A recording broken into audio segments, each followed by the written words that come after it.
some enthusiasts came. They looked at everything in the yard and photographed the engines. On their last afternoon, they went to the China Clay Works. Edward found it hard to start the heavy train.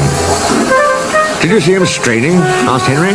"Positively painful," remarked James. "Just pathetic," grunted Gordon. "He should give up and be preserved before it's too late." "Shut up," burst out Duck. "You're all jealous. Edward's better than any of you." "You're right, Duck," said Boko. "Edward's old, but he'll surprise us all." Bill and Ben were delighted with their visitors. They loved being photographed and took the party to the workings in a brake van special.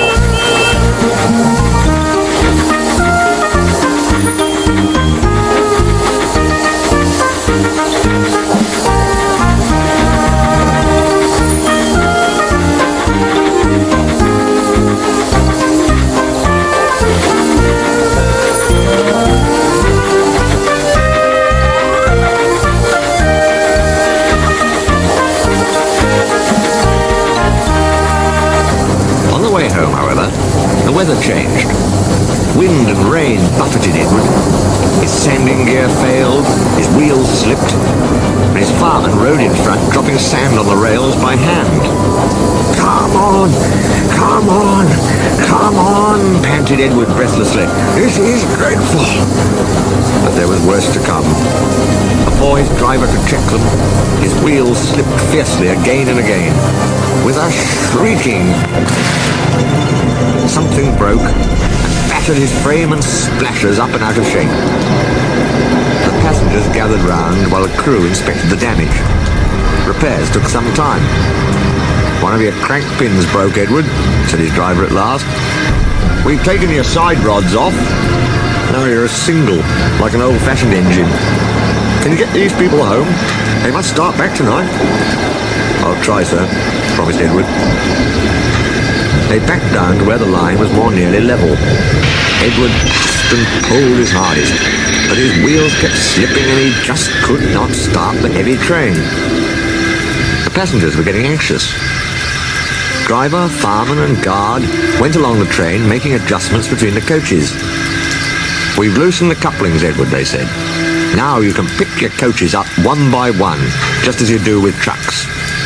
"That will be much easier," said Edward gratefully. So with the fireman standing carefully in front, the driver gently opened the regulator. "Come on," puffed Edward.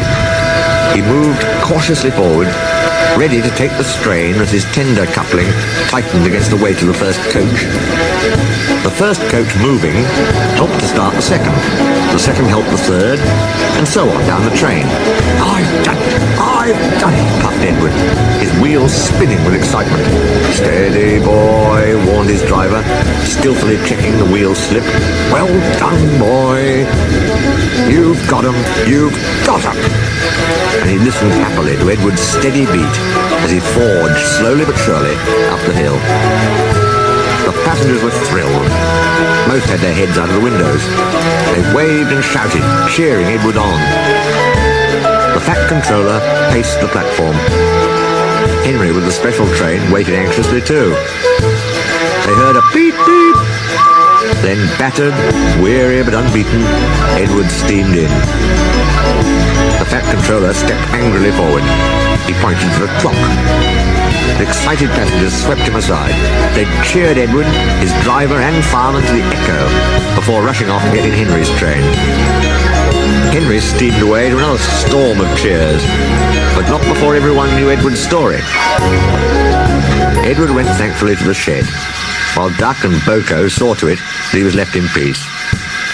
Gordon and James remained respectfully silent.